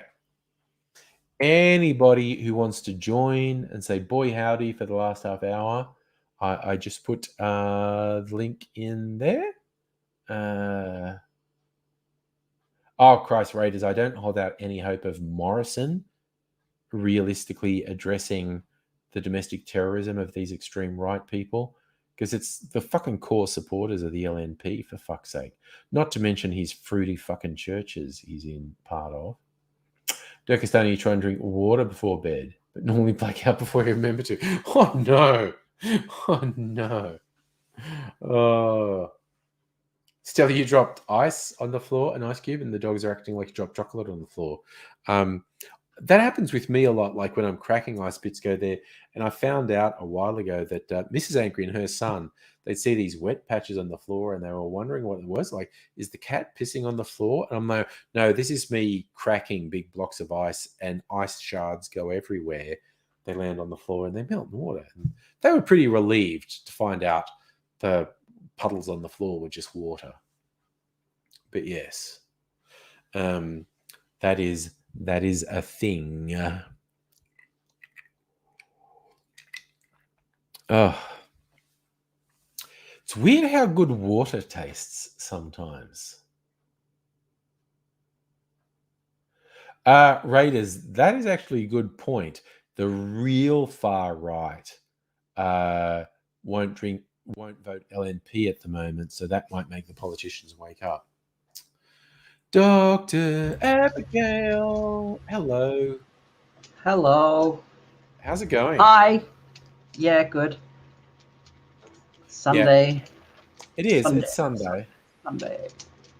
Kirsten drinking some whiskey. Gonna have some water in their bed. Kirsten, do you have? I know. The unexpected, the new Starwood. I think you were saying something about being able to get some. There's a kitty coming to say hello. She's been clingy for the past half an hour. All right. I don't know what's going on with her, so I'm just giving her the cuddles. That's fair. Oh my God, Seamus just saying water makes you dry heave. You have to chase it with wine or alcohol. I'm hoping that's a joke. Oh, okay, Kirsten, you're doing a bottle swap for the unexpected. What I think I did it on the stream last night. You might remember what I found. It's a really nice whiskey. The new Starwood, finished in a. I think it's a Lefroy peat Scotch whiskey barrel. It's very nice, but when you smell it and just first taste it, it doesn't taste very smoky like you'd expect from peated.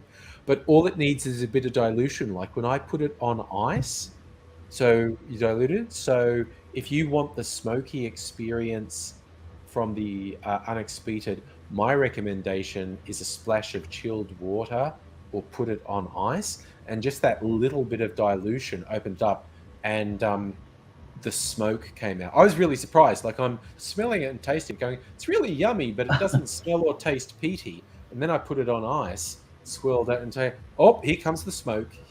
And that's to me one of the most fascinating things about whiskey. If you drink it neat, like straight, that's one taste. But if you dilute it, all these other tastes start coming out, and there's something magical about whiskey, quite honestly. Seamus, yes, that is a type of animal in Abigail's arm. Yes. Yes. Just a type and William's got loud music playing in the background. I hope that's okay. He was just playing. No, it's not coming through. Oh, apparently Mega Leech could hear it. So. Oh, it's very faint. Very faint. Okay. And Megaleech, what typically happens if there's music in the background? I don't get a copyright strike, but I get a content match notice that goes, oh, so we noticed there was this, so there might be ads on your video. Kirsten, you're having a Dolce. I finished my Dolce. I have to admit, the Dolce was probably my least favorite of the Starwood limited editions. I didn't dislike it, but it's pretty. Abigail, yes. Okay, apart from being a cat bed now, yes. Nobody said up above that he couldn't get his phone to connect audio on StreamYard. Otherwise, he'd be here too. So. Oh, that's okay. That's okay. I just wanted to acknowledge that. Oh yeah. Also, I am a cat bed. You're definitely a cat bed, yes. She's been so clingy today. I don't know why. I think because William just got home, like he's been away for the weekend, so she just wants more attention. That's fair. Stella's getting a unexpected as well, waiting for Australia Post. Yeah, that could be tomorrow or a week from now. You're right. I got mine on Friday, which was nice. And again, it's a really nice whiskey. But yeah, my recommendation. Sorry, I was just going to say, Dirk Stanley's take on having a beer before driving is a unique one. I'm literally hoping Durkastani is fucking with us. Yeah, me too. Yeah. You don't have the confidence to drive, so you need a beer before you drive. I am very strongly suspecting Durkastani is fucking with us, which I applaud. Actually, just coming up with really dodgy lines and Absurdist saying thing, stuff. yeah. I am a fan of. I'm just going to console myself with, yeah, no, he's taking the piss. They're definitely taking the piss. Don't drink and drive. No, kids. That's again another Really? my second controversial take of the evening. My first controversial take is the murdering religious zealots of the Taliban might be bad. My second controversial don't take drink and is driving under the influence of alcohol. Bad idea. Bad idea. How very brave of you. But again, as I've said before, the word hero is thrown around too loosely, but I think it might be applicable in my case. So, if people want to bestow that on me back, please. Sorry, I just want my body back. And she's 11 years old, so I don't know how old she'll be when she finally goes, but I want to give her all the attention before that happens. But good. I also want my body back. That's fair. Kirsten wants me to take another controversial step on safer sex. Okay, I'm going to go out on a limb. Consent is important. Protecting yourself. Safer sexual practices are the way to go. Again, controversial. I'm going to expose myself to the slings and arrows, but consensual sex following safer sex practices is a good idea. That's my third controversial take for the night. Non-consent is my kink. Actually, that is a kink. Yes, I'm not saying I was about to say consensual non-consent is a thing. Simulated non-consent is actually a relatively common kink. I know, but but it's and I love the circular nature of that. Like it's only non-consent because we consented to role play around this, and that's what makes it hot because I actually consented to pretend I'm not going to consent, and it's consensual non-consent. Yeah, it sounds like an oxymoron, but it actually works. Yeah, your head needs to be in the right space, basically. Yes. For want of a better word, it is one of the funnier kinks to me because it appears to be internally contradictory, but it's not. It's perfectly consistent. But nobody is still having trouble with his phone. Oh bugger! Your Galaxy did a test work, tried to connect, looked like there's no sound. I didn't even see you trying to connect to StreamYard actually. So there's something. He was weird. probably before he clicked on enter the stream. He was You can do tests and stuff, change your camera around. I'm not saying that consensual non-consent is a thing of mine, but it's pretty cool. Yeah, and Stella saying it's trippy. Salumi saying it's great with the right person. Yeah, I know people where it's actually their central thing. That's their main thing. And I get it. I see exactly how it makes sense. It's just kind of fun to talk about it. And if someone's unfamiliar with it, you can do their head in a bit. Do their head in, yeah. And it's like, no, the framework and the boundaries and the safe words and stuff, that's what makes it all. And yes, there's a little bit of me that finds some humor in it as well. Mega Leech, nobody is on his phone. Yeah, he's on his phone. But you can use Chrome on phone as well. Yeah, I use Chrome on my phone, so. Yeah. And of course, because, yeah. But anyway, maybe tonight's just not the night. Well, yeah, maybe Tuesday, when you come on Tuesday. Give it a Yeah, shot. I'll be doing a stream on Tuesday in Yeah. all probability.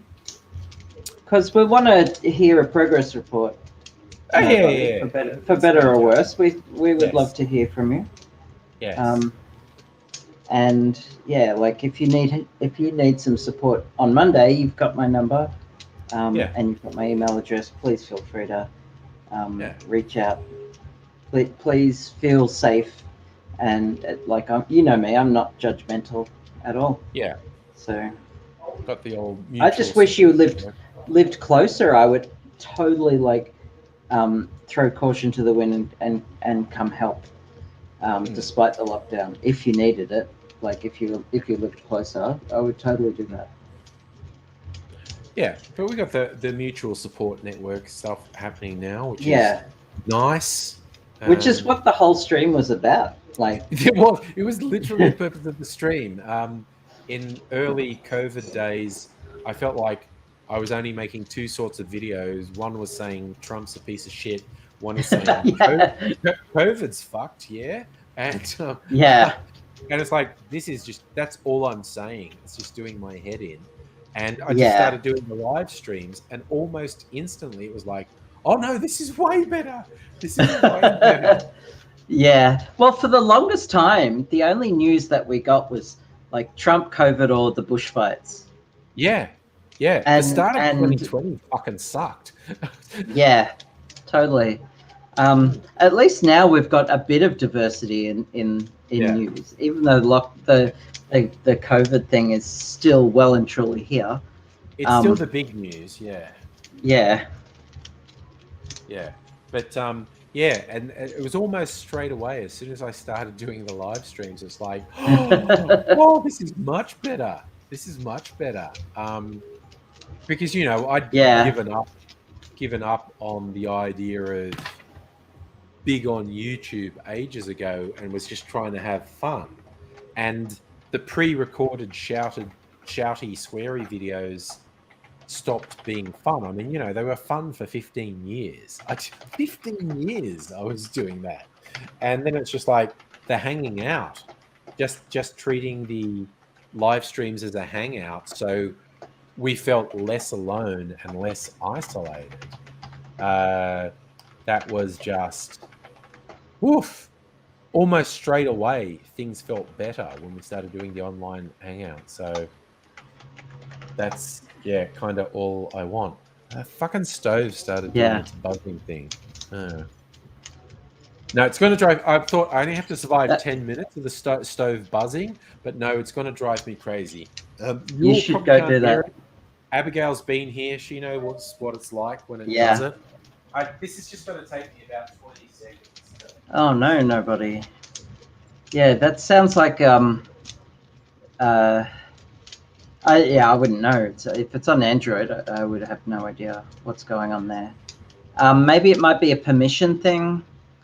Maybe you've denied permission to Chrome to the microphone in the past sometime, and it's just remembered that setting.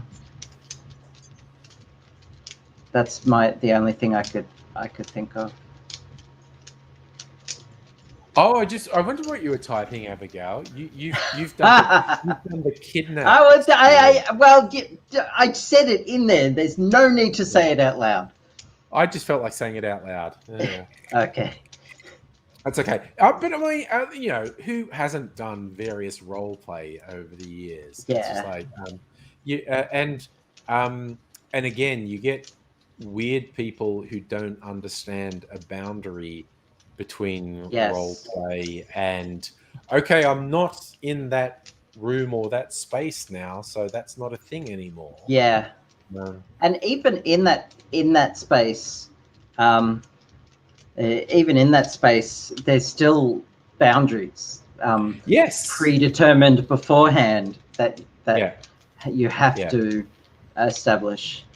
Kirsten, my son's taste in music is amazing most of the time, and then sometimes it's just I'm too old for this music, but sometimes it's great. Like most of the time his taste in music is amazing. Yeah. Especially when he started like listening to my old Metallica CDs, and my old Blink-182 CDs, and like all of that. Yeah. That was great. My offspring are very into J-pop and K-pop, Japanese and Korean pop music. That's Isn't cool. That just like it's taken the whole boy band industrial complex from America and pumped it up to 11? Oh, there's some really quite disturbing ones. Like some of the combos are a dozen or 20 people in the lineup, and their lives are controlled, and they have this thing. And there was a particularly creepy one a couple of years ago, and I don't remember if this was a Japanese girl group or a Korean girl group, but one of them was found to have, dated a boy, which they weren't allowed to do, and in penance, she like shaved her head and made this apology on social media. No, it's fucked. Some of the aspects. Wow. Some of the aspects of Japanese. How do they get away with that? Oh no, it's psycho. Some of the aspects of Japanese and Korean idol culture are just so fucked. That is so fucked. Yeah. What do you mean by that, Mega Leech? Brace yourself for 12. I don't understand what that means. Yeah, you're welcome, nobody. You're so very welcome. Yeah, I mean, you are also one of the beautiful people, nobody. And that hair, oh my god, that luxurious hair. We do love the hair, we do. But you, as a person, nobody, are also a very beautiful person. Mega Leech says that's the song lyric. Okay, fine. No. We're talking about the supportive network. That's one of the ironies that cracks me up of the dickhead. He'd been a dickhead for a long time, but sort of a low-key dickhead. And I never called him out, and I was always supportive, and I never pointed out those things you're saying are obviously fantasies and obviously aren't true. And I just even when he was trying to bait you into saying something. Yeah, and then when one of the faithful said, "Hey, I found this weird fucked up channel who is obsessed with you," and I realized it was him, and I was going, "Oh, okay, that's the other shoe dropping." I knew you were weird and you were doing some really fucked shit, but now I know it is actually 100% in bad faith. So I was nothing but supportive, but go fuck yourself, son. Just That was the thing. It's like, oh no,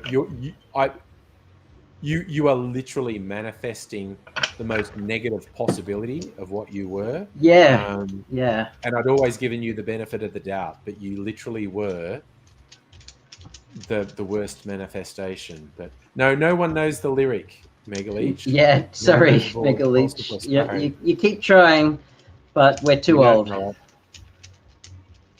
Or we just, I don't know. I listen to lots of music, but not like poppy kind of manufactured music. I can't stand it. I feel like I'm like channeling a version of Fry from Futurama. Like, I'm either too old or too young, but I'm just not the right age for that. I don't know which it is. And it's just like, you're either too drunk or not drunk enough. I don't know how it works. Overpowered car audio, mate. Yeah, okay. That would be an interesting crowd. Interesting to see what the crowd's reaction to rocking up at a 5 p.m. church with like a maxed out car stereo. Depends what you're playing as well. If it was gospel music or something. Yeah. No, and there's a. What gets me is that there exists Christian death metal music, which is pretty funny. Yes, it's hilarious. I remember buying this one CD. okay, the band name was Paramecium, and the album name was Exhumed of the Earth. Yeah. And so thus Exhumed of the Earth by Paramecium. But all their lyrics, like, you couldn't understand them. So I was playing this music and, oh yeah, this sounds kind of cool. I bought the CD way back in the day from Cash Converters, and then I looked up what they were singing, and everything was Bible lyrics, Bible verses. Oh, yeah. Sorry, But they're all the doing it lyrics death were metal Bible style, verses. Yeah. But Yeah. you could not understand it, and like at that point, like, what's the point? Like, Yeah. I mean, it's just their artistic expression at that point. Yeah. A song called Man Overboard. Isn't it that's a Blink-182 song as well, Man Overboard. Oh, and it's a Do Re Mi One of song. Maynard James Keenan's bands from Yeah. Tool. Oh yeah, okay. Sure. Do Re Mi, an Australian 80s indie band, had a song called Man Overboard. It's a pretty common term. Sorry, it just made me think Yeah. Christian death metal, the old King of the Hill episode where Bobby Hill gets sucked into, like, this Christian youth group where they're like edgy Christians, and he's going to a Christian rock concert, and Hank hates there's a Christian heavy metal band playing, and he hates it. Yeah. He's like, can't you see you're not making Christianity better? You're just making rock and roll worse. Yes. That's great. The writing in King of the Hill was just, it's because people don't realize that show ran for more than 10 years. It never had I didn't really watch it. I didn't really get into it. Yeah.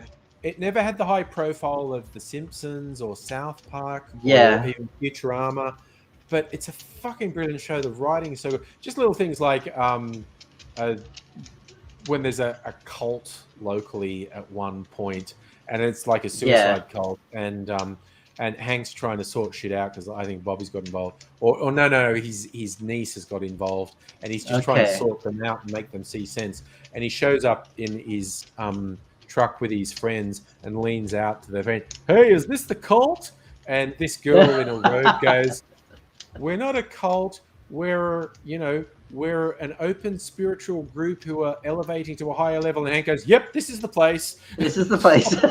So I'm gonna say something about King of the Hill, but then I'm gonna backtrack to some previous comments before I forget, because the one episode I've seen is an episode. Apparently, there was a grandpa who was in a war and was racist as heck, and then this Asian family moves in on the street next to Hank, and that grandfather is the only person who recognizes them from Laos and not like China or Japan, and everyone's being like, oh, what's this Chinese people? And the racist grandfather is the only one cool with it and knows they're from Laos. So that should have clued me in that this is a good show, a good satire.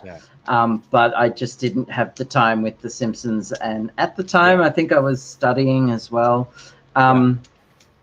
Nobody, absolutely, there would be hugs going around if we ever met up in person. So many hugs. Breaching all the COVID rules, definitely. Yes. I also Bob's Burgers was one of my little known faves. Going, as far as I know. Is it? So, yeah. Oh my god! I used to watch the shit out of that show. Bob's Burgers is great. You're on my. Ow. Yeah. I'm a cat. Hank's, when the Laotians move next door to Hank is always kind of troubled by it, and also the Laotian guy is really obnoxious and doesn't like the rednecks as well. But there's the thing when Hank's dad shows up, and he had his knees shot out in WW2, and he's always talking about how many Japanese he killed with his bare hands. Hank and all these dumb neighbors are referring to them as being Chinese or Japanese, and just from talking to him, Hank's dad just goes, Hank, what are you saying that for? This man's clearly Laotian. And the Yes. guy looks really happy. Oh my God, this one understands. And just after he says, like, he's clearly Laotian, Hank, you're an idiot. And then he just goes, take my bags, boy. It's just, Oh, Jesus. Oh, Hank's dad is so fucked up. It's just so. That's what I wanted to mention. I'm a big fan of Tool as well. Maynard James. Oh, yeah, I like Tool. I'm a big fan of Tool. Yeah. Yes. It's very like introspective music though. Like it's very like you don't want to talk to anyone else. It's someone once described it as masturbatory because you only listen to it because you want to listen to it. Yeah. And I mean I love it, and I love all the freaky weird time signature changes in every song. But yes, I haven't heard of Man Overboard. That's all right. Anyway, well, that was a fun rounding out. It's 10 o'clock. It's what? That last half hour raced by. But I'm gonna go to bed. Cool. And so I hope I'm gonna put this cat down. Put the cat down. I'm gonna try to put this cat down. She's got the claws in, and she really wants to stay here. So yeah, tomorrow night I won't be live. Probably be watching season 2 of In Treatment with Mrs. Angry. But yeah, probably back for a live stream on Tuesday. So if you're out and about, see you then. Good night, everyone. Good night, Stella. I love you. See you Good night, later. nobody. Bye. Love you too. Goodbye.